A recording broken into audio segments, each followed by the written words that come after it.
committee na hindi ka Pilipino. Hindi totoong lumaki ka sa farm, hindi totoo si Teacher Rubilin, hindi rin totoo na simpleng mamamayan ka lang. Puro kasinungalingan ang istorya na isinuwalat mo dito sa Senado at sa publiko.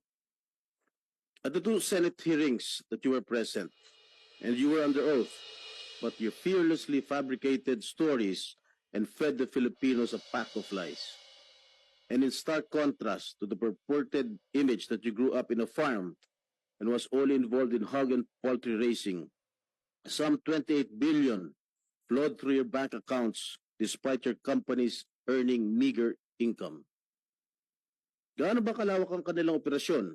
At ano ang intensyon niya na pati pagiging mayor ay kailangan niyang pasukin? She openly mocked our government processes, disrespected our electoral system,